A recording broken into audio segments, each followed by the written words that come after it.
All right, questions?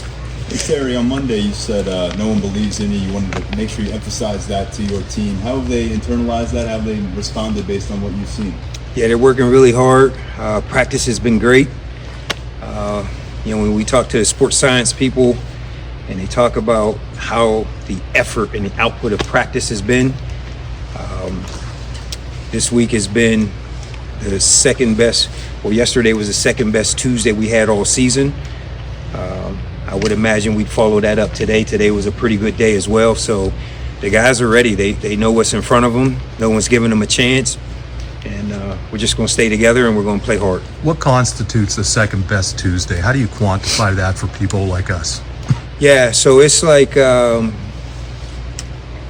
not in that field, but it's more of the output of fast twitch muscles, right? So like speed numbers are up.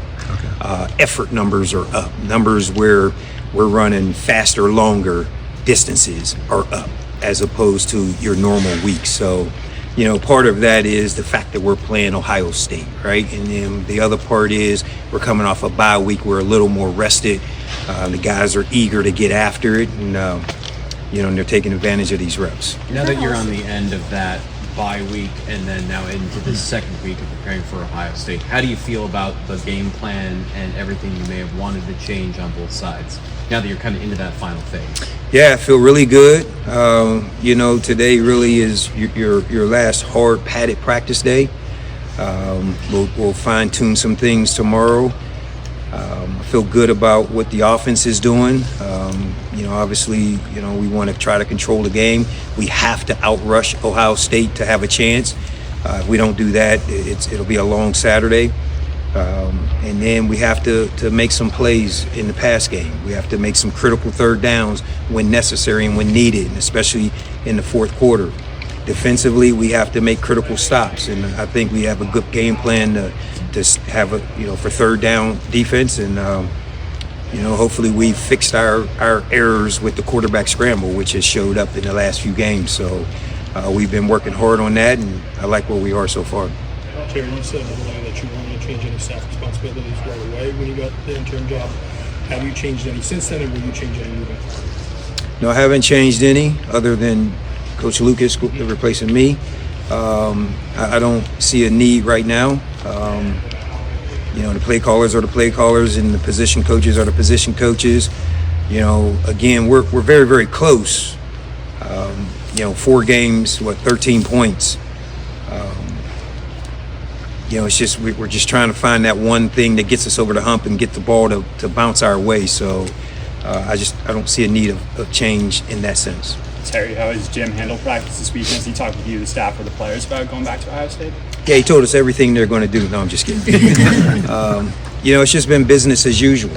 He gave us some insight as to how they think, but we're just going about our business, just preparing, and just in certain situations, what is Coach Ryan Day thinking? Just insight like that, but. For the most part, we're just preparing of what we see on the film because this is a new team. This is a new year for them, and they have 3 new coordinators and they have different ideas and different thoughts and different ways they're doing things from last year. So, it's a talented group, and we know the challenge in hand. Coach, going off of that, with kind of the notion of Jim Knowles having that perspective coming from a new program, has that changed at all that you guys are now going up against his old team, or has it been consistent throughout the season and kind of his unique perspective coming from a new program? No, he, Coach Knowles is extremely smart. He's like a mad scientist in the lab. His approach has been the same, whether it was last week at Iowa or this week, against Ohio State. So, our job is tough. We got to stop the 2 best receivers in college football and the hottest quarterback in college football. He's throwing 80% completion. It's a tough task. So we've got our work cut out, and he's preparing us for it. And, hopefully our game plan works and we can execute it. Terry, you say that you guys are close, and we've heard that in years past, right? How close this team is to winning games like this. In your opinion, what is the difference between a loss against Ohio State in this moment and a win? Is it belief? Is it playing without pressure? Is it talent? What is the difference? Yeah. we wore jerseys at Iowa with the word if. It's those infinite possibilities that we have to make come true.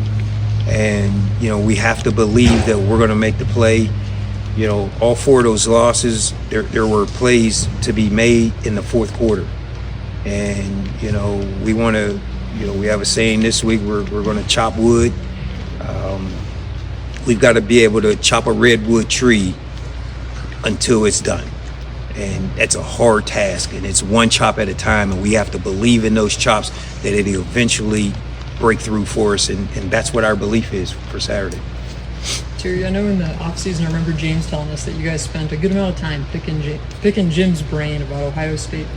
Is any of that still relevant now, just given that you guys have had so many personnel adjustments throughout, even the last 2-3 weeks? Not really. The personnel is the personnel. We've watched 6 or 7 games of those guys, so this year's a new identity and new tendencies. So we've studied those, and just like Matt Patricia, just trying to figure him out and how he calls defenses, and on the other side how the offense is calling things, and it's a mix because Coach Ryan Day is calling some plays, and they're they kind of go back and forth as to who the play caller is, and they both have a different style. So just trying to figure out who's going to be the actual play caller. But the data's the data, and that's what we're studying. Hey, Terry, on game day itself, drive by drive, who is responsible for the personnel groupings? Does it fall on yourself, the coordinators, or the position coaches to decide which player is going in at this moment, running back, wide receiver, etc.? That's a coordinator call. Terry, I think the last couple of looks at practice, we've seen an eye over at defensive end again. Is he jump back to the perimeter? Is he going with both? And kind of just curious on that. Yeah, Nai's kind of the body that can play inside or outside. He naturally came here as an outside guy.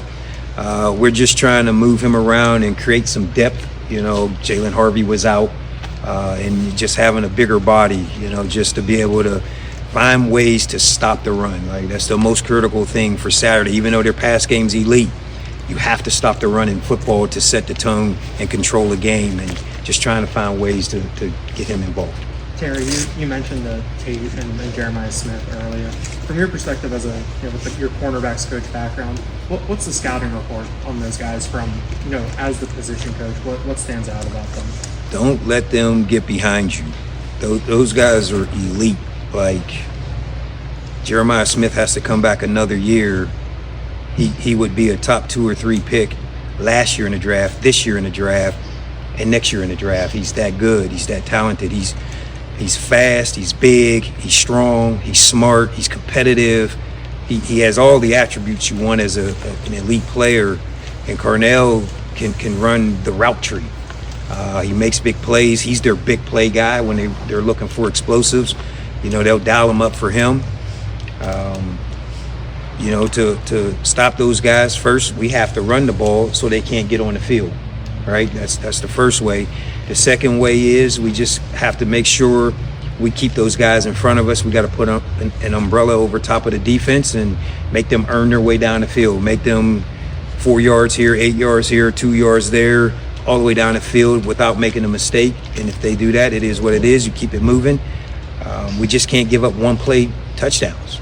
And if we can do that, we have a chance. Hey, Terry, on the flip side, and I don't want to rehash a whole bunch of things, but are there ways to generate explosive plays from the receiver position without all those physical skills for you guys? Obviously there's differences in the personnel, but you've talked about trying to get the ball down the field more, trying to get more into those intermediate zones. Are there ways to do that if you don't have some of those, things that they have on the other side of the ball? Yeah, you can do it off of play action. You got to get your run game going so play action can work. Crossing routes, deep crossing routes, some of your crack posts where you play action and you're stocking like you're going to stock block, and then you run a post route in there. There are some creative ways. Obviously you can get into your bag of tricks. But that's a tough way to live.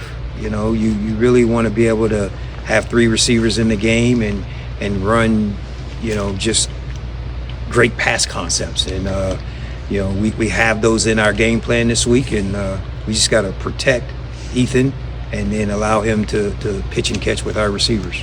Terry, kind of want to go back to the question about changes on staff. How much liberty do you have as an interim coach? Is it any different from like a full-time head coach in terms of whether it's play calling or making a change overall? Yeah, I'm the head coach, and they told me I can make all final decisions. There's no need to make any changes right now, so that's how I see it. Thanks, Terry. Thank you. Thank you, Terry.